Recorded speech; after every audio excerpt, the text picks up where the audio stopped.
Hello, my name's Wade Black, and today we're going to be going through TQA's Colt starting groundwork score sheet. There's 3 different areas that we track in the TQA score sheets: task completion, foundation, and temperament.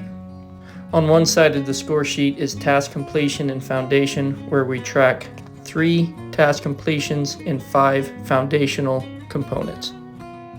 On the other side of the score sheet we track temperament, which is self-preservation, confidence, energy, willingness, reaction to social separation, and sensitivity. The first thing we have on the task completion side is good to catch, and they're scored 0, +1, 2, 3, -1, 2, 3.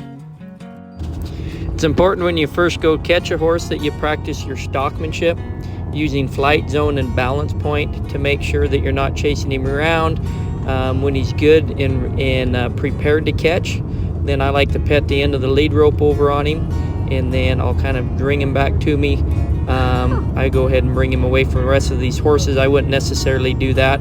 I would just make sure where I was catching him on the right side, I'd just turn him around where I could catch him.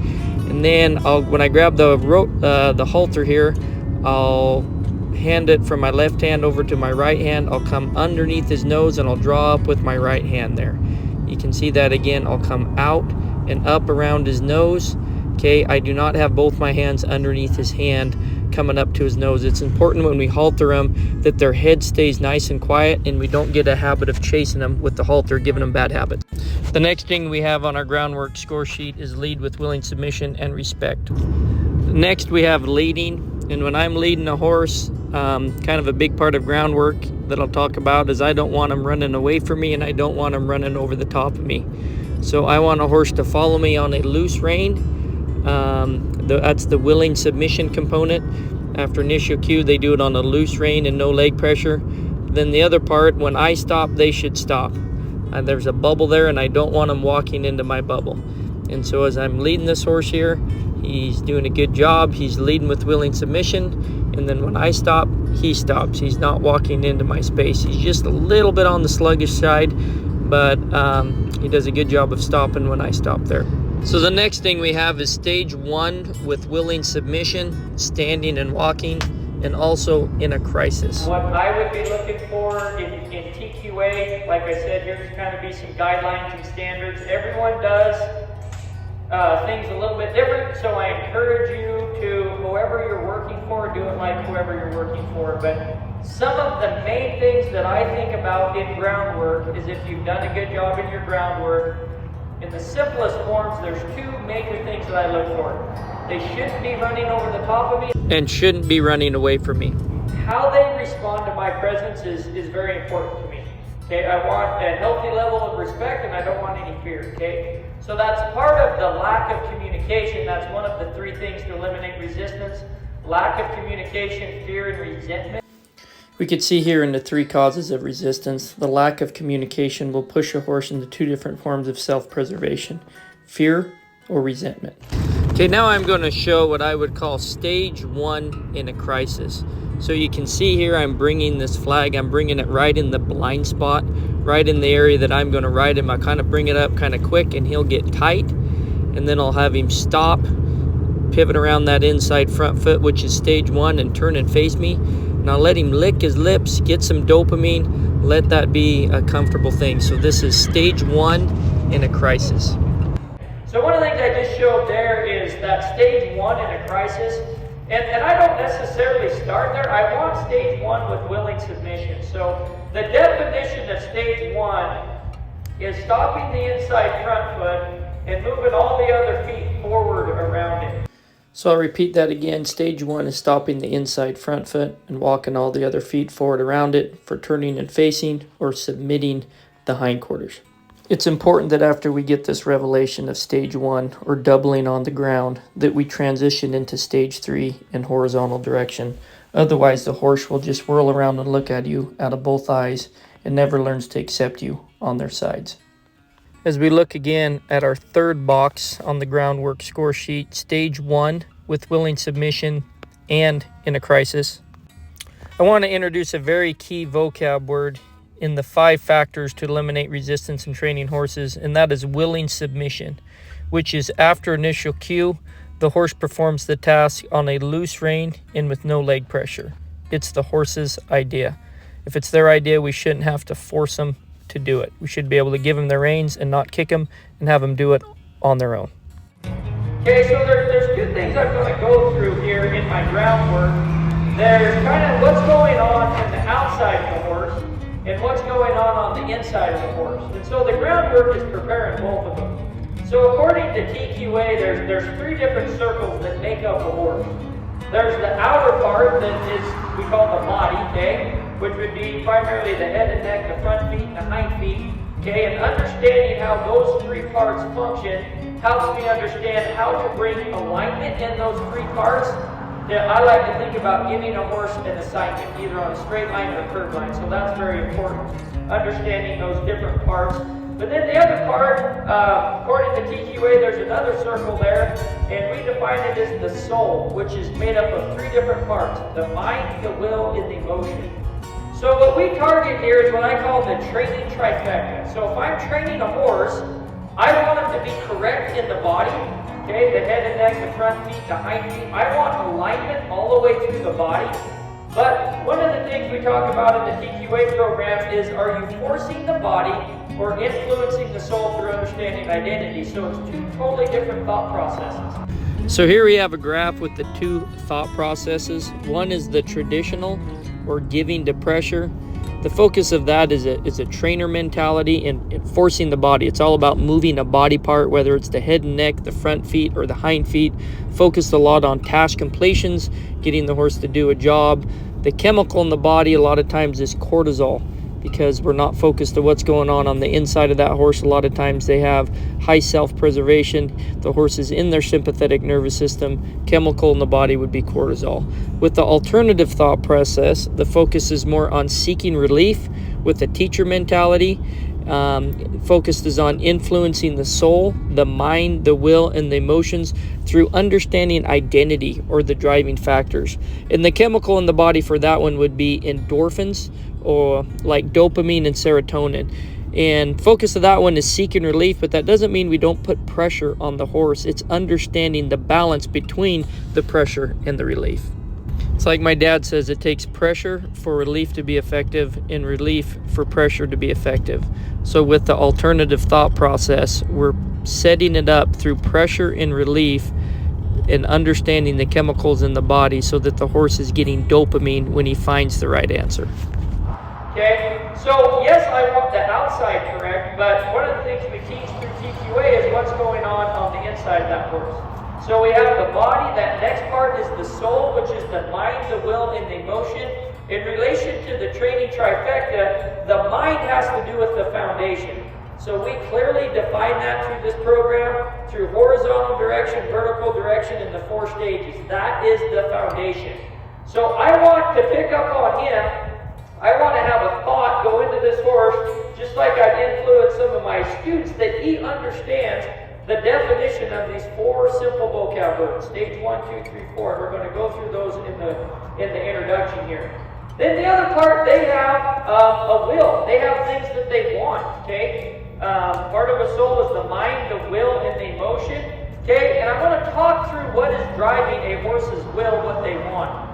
Okay, and the next thing is the emotion. So the mind, the will, and the emotion. The emotion with this horse isn't so much how they look. Like, we have things in our sympathetic nervous system like what other people think, okay? That self-image bubble, as far as worried about the opinion of other people. Do I look okay? Does my hair look okay?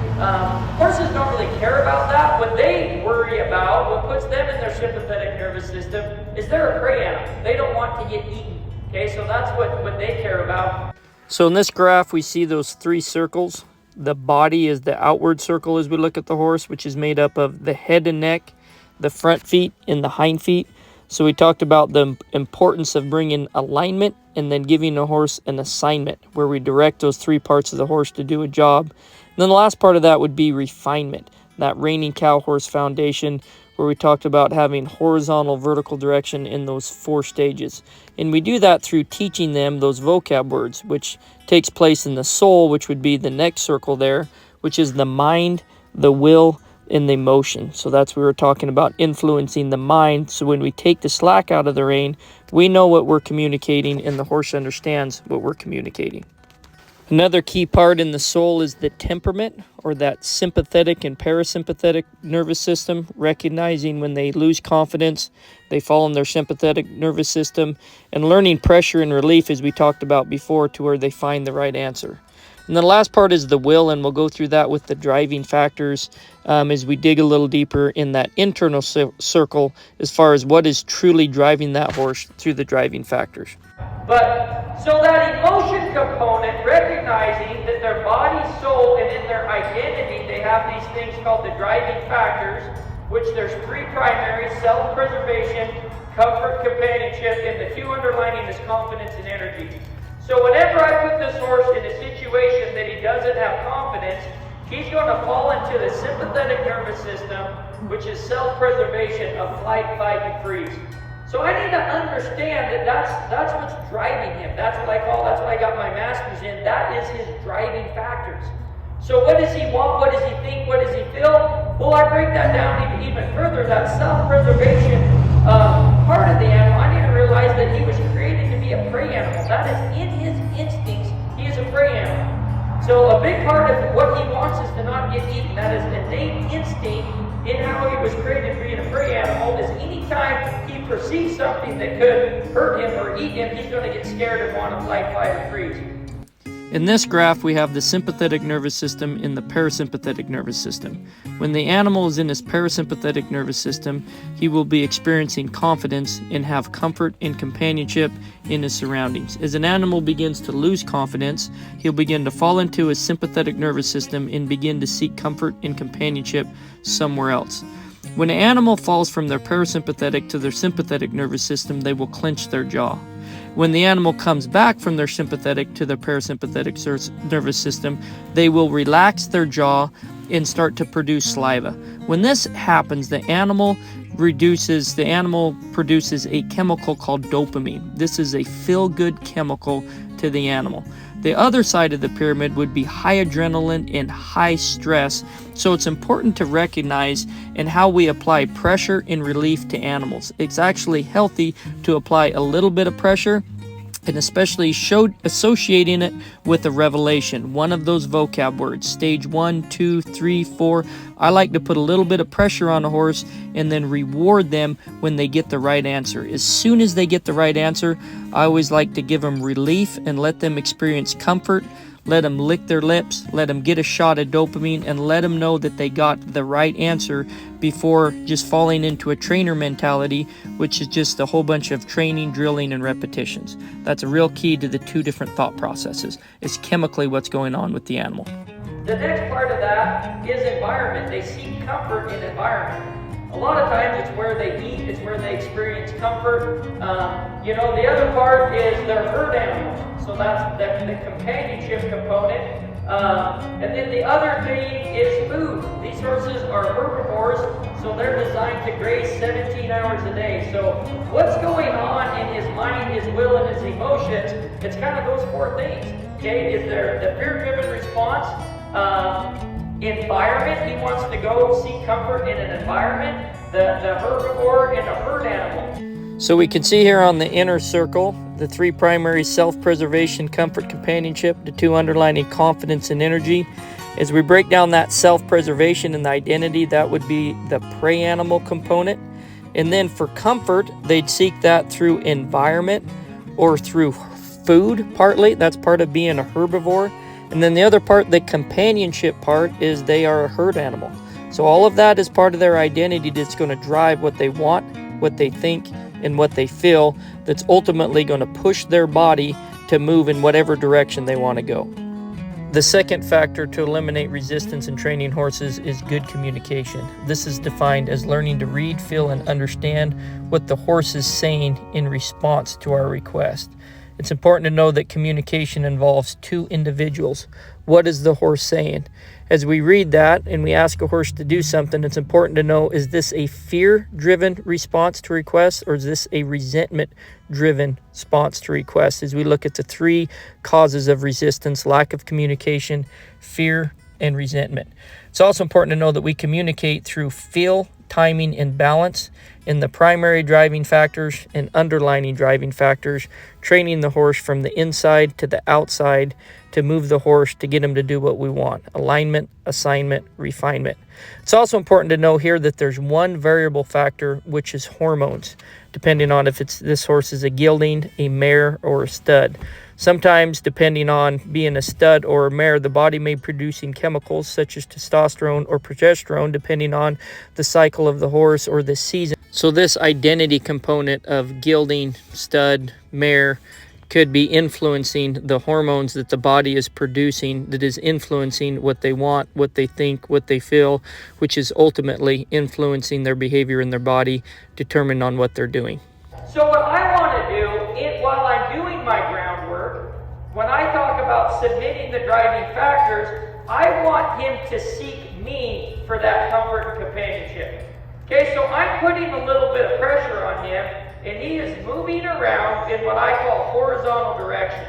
Okay, he's nice and round and soft through there, so when I put a little bit of pressure, his mind, he is looking to me for comfort and companionship. He's not looking to the other horses, he's not looking to the hay. Now how we do that is I put a little bit of pressure on him when his mind is seeking comfort and companionship somewhere else. Does that make sense? So when his mind is seeking comfort and companionship, I put pressure on him. Well, what does he want? He wants the relief of pressure. Okay, so then I give him relief.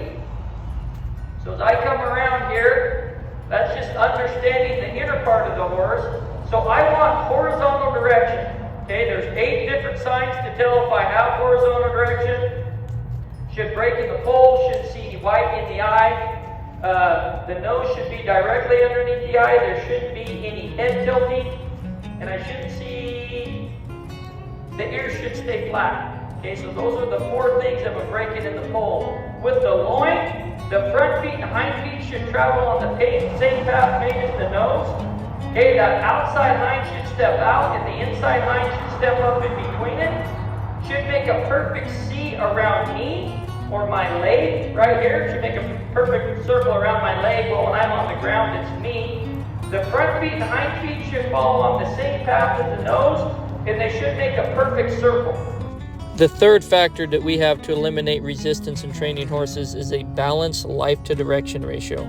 This is defined as the ratio is determined by the speed which we can willingly bring the life up and willingly direct it on a set line, straight or curved, without losing direction. Life is defined as the ability to move the horse with any given speed at any given time, and direction is defined as when the slack is taken out of the rein, the horse puts the slack back in the rein with suppleness through the poll and the loin. There's 2 different types of direction. There's vertical direction and horizontal direction. Vertical direction involves the atlas vertebrae, which would be up and down. You want the horse to break in the poll vertically, which would be the nose is perpendicular to the ground. Horizontal direction would be the axis vertebrae, which would be left to right. As I just showed in the video, there's 4 different signs by looking at the poll or the horse's head. They should break in the poll horizontally, should see the hairline curve between the ears. The ears should stay flat, meaning no head tilting, and the nose should be directly underneath the eye. The last one, we shouldn't be able to see any white in the eye, meaning the horse is looking back, not forward. There's 4 by the loin. The front feet and hind feet should follow on the same path made as the nose. The poll and loin should make a perfect C around the rider's leg, or if you're on the ground, they should make a perfect C around you. The outside hind should step out, and the inside hind should step up in between it, and they should be able to ride a perfect circle. Okay, so when I'm doing my groundwork here, I want to be able to put them on a straight line and a curved line. So I do that on the ground. That's what I call the definition of stage 1, which is stopping the inside front foot and moving all the other feet forward around it. Stage 4 is pivot around that inside hind foot. See how we pivot around that inside hind foot? Walk the front feet around the hind feet. I'll put him back on that line. We can see here one of the foundational components is stage 4 with willing submission, which brings us to the 4th factor to eliminate resistance in doing a job, which is a solid foundation of maneuvers, which is defined as the ability to move the horse's feet in any direction to accomplish any job. We already looked at stage 1, which is stopping the inside front foot and walking all the other feet forward around it. Now we just looked at stage 4, which is stopping the inside hind foot and walking all the other feet forward around it. Personally, I like to start out with stage 1 in a crisis or doubling, then getting them to move around me, getting them to turn and face, and then taking stage 1 into stage 2 and 3, which we'll look at here in a minute. And then after they turn and face and they know how to move their shoulders laterally, then get them to step across with stage 4, which is stopping the inside hind foot and walking the other feet forward around it. I want to be able to take my flag and cover all these different areas of him without any self-preservation coming out. If he stops, I'll bring the flag right into his rib cage to get him to go, because that's going to be my leg. I want to keep that rib cage soft. When I'm ready for him to stop, I'm going to come right back to the withers. There's my stage 1. If I want to go into stage 2, I'll keep going right back to the withers. Kind of bump him here, there, till he pulls with his hindquarters. You can see here that stage 2 is one of the 4 revelations through to the feet that we track daily. And stage 2 is defined as hindquarters pulling the horse in a reverse motion. And of course that should be with willing submission, which is after initial cue. They do it on a loose rein, no leg pressure. So that's stage 2, using the hindquarters to pull the horse in reverse motion. I really like it how I ask him to do something, he does it with willing submission, and then he's licking his lips. Okay, he's seeking that dopamine or that relief. He's wanting to please me here. So I'll move him around, put him on that curve line, come back for stage 1. I'll keep going back to his withers, bump him there, right into stage 2. If your horse is a little bit sticky in that, you can come like this, come right back to the withers, and if he doesn't move, you kind of bring this flag kind of right up here till he moves off that flag. But ideally in the video, I'd like you to just show me just with your reins, okay? That's the willing submission component. Your reins show them where to go, your feet get them there. Okay, so we did stage 1, which is pivot around an inside front foot. We did stage 4, which is pivot around an inside hind foot. We did stage 2, which is using the hindquarters to pull the horse in reverse motion. So now in your stage 3, one of the things that I kind of like to do, just so I'm cueing them a little bit different, I'll kind of stand right next to him here, and I'll just kind of bump them right here in the rib cage, and I'll block their front feet from going forward. Okay, so I'll come right in here. That's pretty good. The front feet and hind feet, I'll block him from going forward. Oh, quit going forward. There. I want the front feet and hind feet to move together in a lateral motion. There, that's pretty good. The front feet and hind feet moving together in a lateral motion. So I'm stopping the inside front foot, and I'm letting the inside hind take the outside hind take that inside front. And we'll do the same thing when we get on the ground. We'll put them on the fence there, and we'll let that outside hind take the outside front. So we'll come over here. I'll start with the hindquarters. There, and I'll block those front feet. I wanted the front feet there, front feet and hind feet to move together in lateral motion. Good. That's pretty good there. I like that. You can use your flag. The other thing you can do if you wanted to, you can come next over here and just tap him with your hand. I'm fine with that too, either one. What that's really handy, guys, is if you have a horse, 2 horses tied together next to a fence, or if you're in a trailer, I want the horse to be really soft here, but I do want him to just be able to move over. Okay, if you got 2 horses right next to each other, I don't want them scared of my touch there. But So the final revelation we have through the feet is stage 3 with willing submission. And stage 3 is defined as lateral movement of the front and hind feet together, and of course we want that with willing submission. I want a horse to be fairly responsive. Anyway, and so that's my groundwork. I don't want them scared of me, but I do not quote-unquote desensitize them. I'm always putting the foundation into them, that Randy Cowboy's foundation. So we went through the different phases, we went through the different stages there. The other thing I'd be looking for is horizontal direction in stage 1 standings. We can see here back on the beginning of our score sheet, we had stage 1 with willing submission standing and horizontal direction standing. I like to do the standing at the end when their driving factors in order and they're comfortable standing in my presence. I'll get this stage 1 in horizontal direction standing to prepare him to ride and saddle. I'm going to come right next to him here. And this is an opportunity for you guys to kind of be thinking about how you're going to ask him to turn when you get on their back. Okay? So when I go to get him to turn, I don't want my rein this long. Okay? I want my rein about 1 foot long, maybe 1.5 feet, and I don't want to be pulling straight back over here. I want to be out at a 90-degree angle from his eye. So this is an opportunity for me to just practice some of that stuff before I actually get on his back. So I want you guys to just stand right next to him here. You have your rein here. I usually have my rein nice and long, and there's an opportunity to practice this. I'm going to do the exact same thing I get on his back. This hand's going to come up, and that hand slides down. So you see how short that rein is?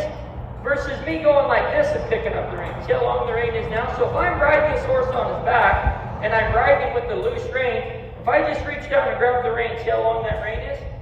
But watch this. If this hand slides up and that hand slides down, look how short my rein is. So just practice doing that. Slide next to him. This hand comes up, that hand slides down. My palm is down and my palm is out. Okay, I'm at a 90-degree angle. I'm not pulling straight back here. I'm pulling out at a 90. It's a lot easier to get a horse to give pulling out here than straight behind you.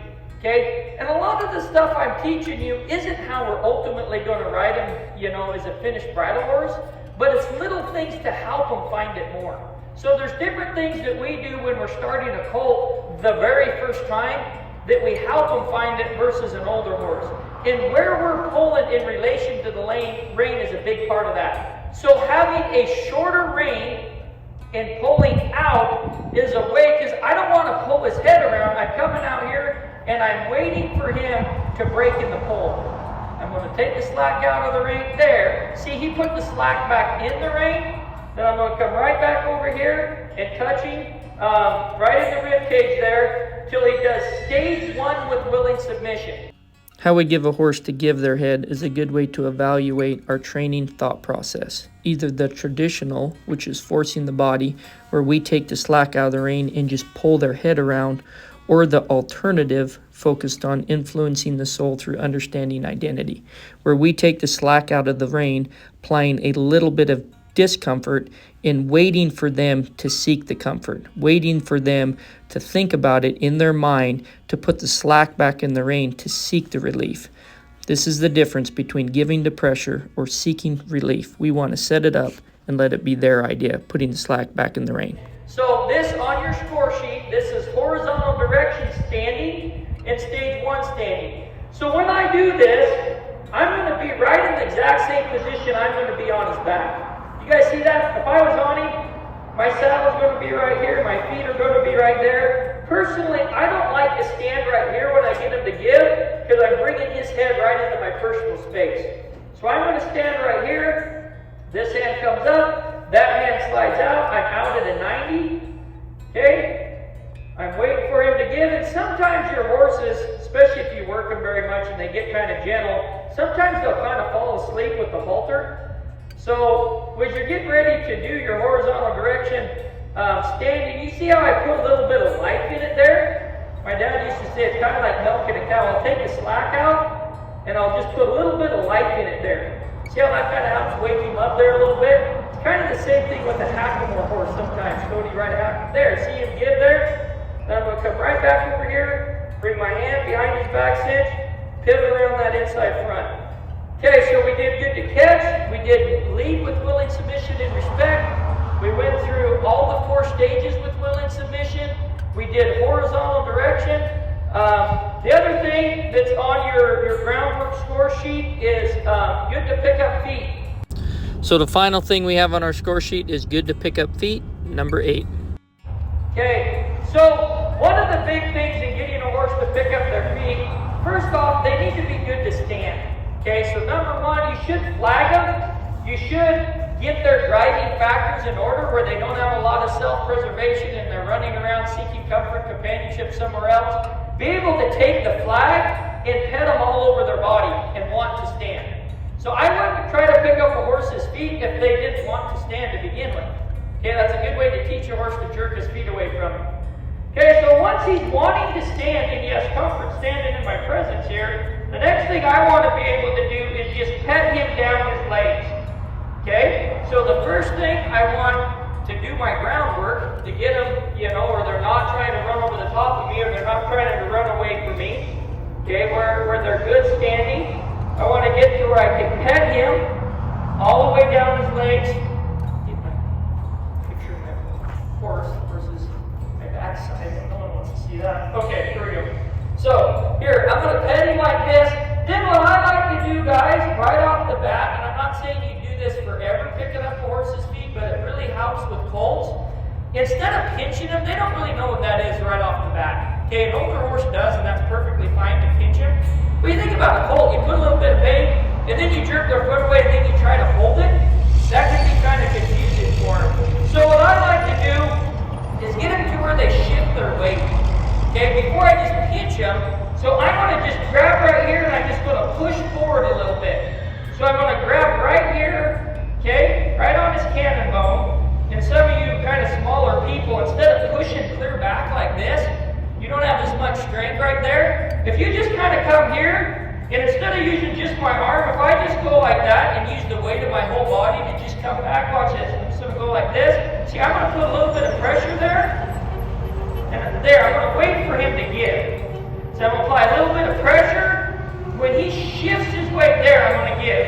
And give the relief. You guys see that? So there's the relief. Now see how easy that is to pick up the foot? So that's a really key factor. Number one, get them good to stand. Okay? Number two, get to where you can pet them all the way down their legs.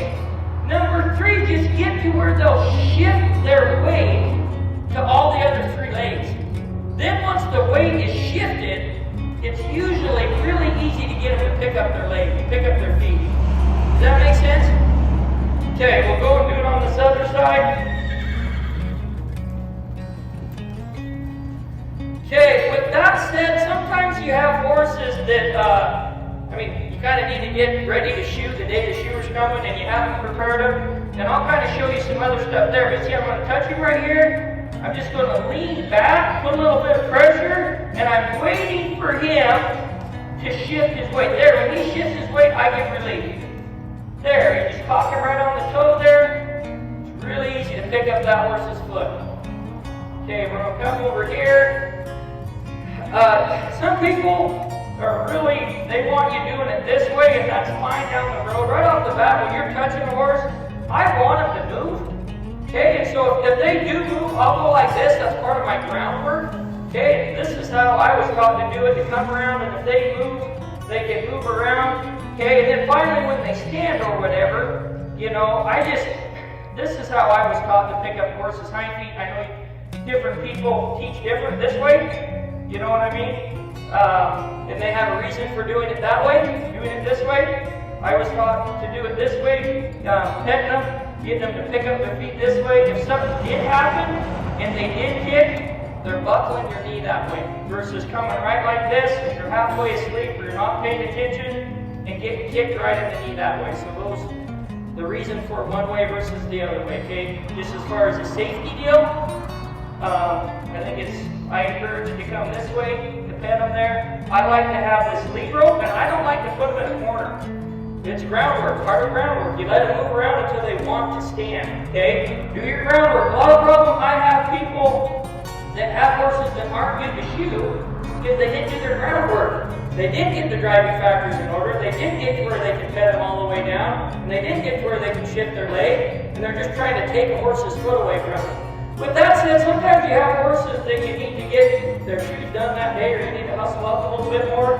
I'm a big fan of just taking the end of your lead rope, okay, and they may have a lot of self-preservation, and you just go like this and get them used to it. You can go like this and apply the same thing. So I highly encourage you guys to do that with your colts, okay? And you can go like this, and I'm a big fan of roping their legs. You just grab a rope and rope it, and kind of take a hold of the rope, and they may kick and move around and just go with them, and when they relax, you relax. Huge fan of just doing it that way. I mean, either way, I would make sure to do it that way too, in case they ever, big part there, in case they ever get their foot caught in wire or something, they don't do something stupid, and so I'm a big fan of doing it that too. So that's kind of a breakdown on picking up their feet. Did I skip anything? Okay. One of the things I just want to hit on real quick, on your phase